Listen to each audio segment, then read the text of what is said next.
Brandon Kilpatrick.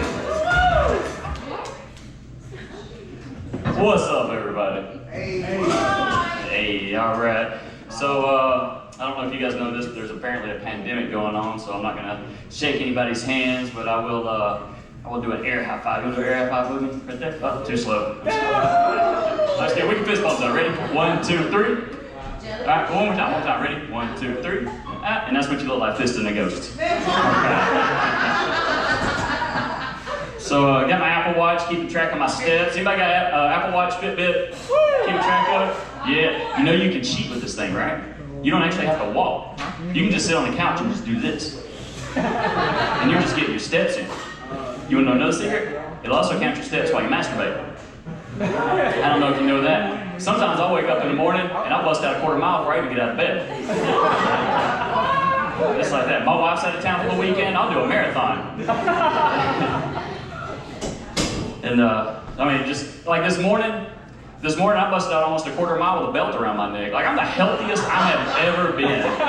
It is like insane. But you can't just do physical health, you know, you gotta take care of yourself mentally. So I do stuff to kind of like de-stress, you know, make myself feel good inside. So I'll do stuff where I'll go to like saunas, or I get massages. I'll do, goddamn, what's the thing with the needles in it? Heroin.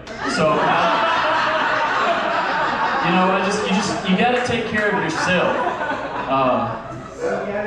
Yeah, you gotta take care of yourself. So I've been married for 14 years. This year will be 14 years that I've been married, and thank you. I think if I ever were to get divorced, I would be completely lost, right? Because there's just apps out there for everything now. Like, you got Tinder, there's Bumble, Facebook's doing it now. Even Christians and farmers have their own apps.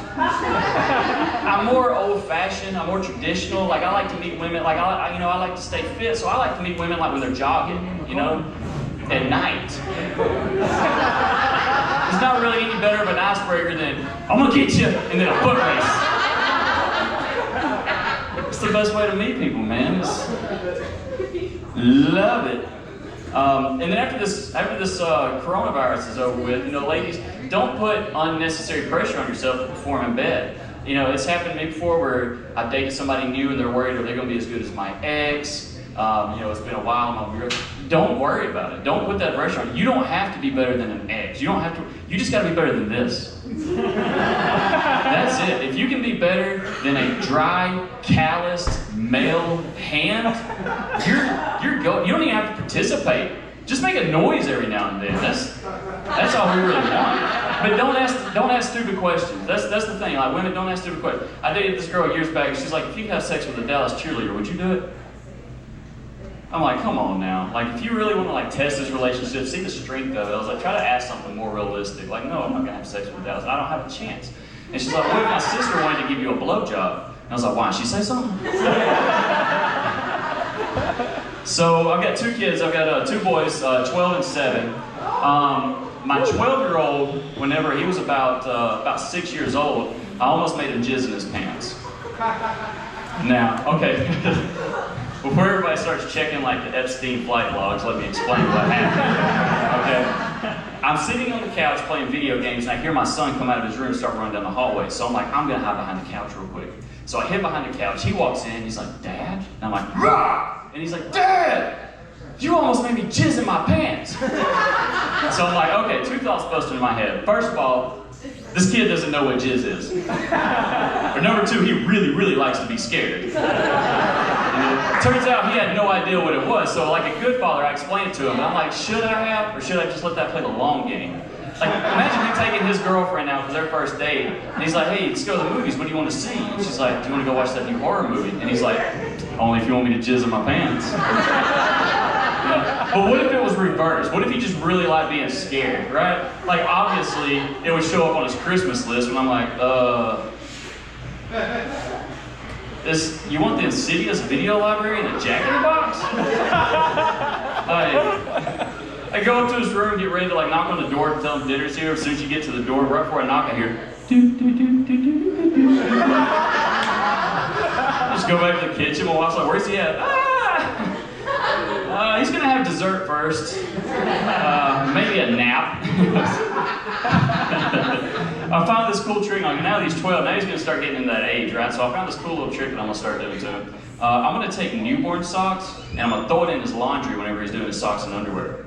So that way, whenever he's like folding his laundry and he looks at his baby sock, he's like, "What is this?" And I'll be like, "Pretty sure you got one pregnant."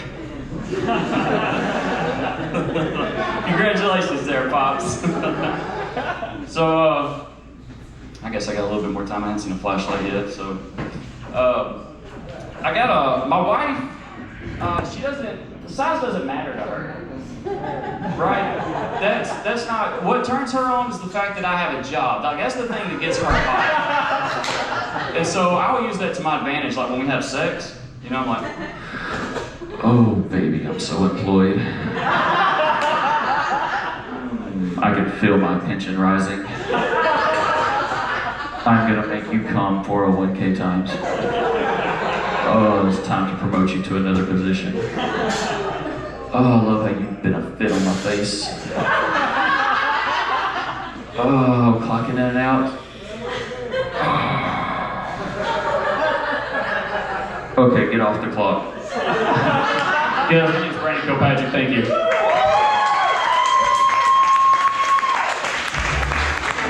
Guys, one more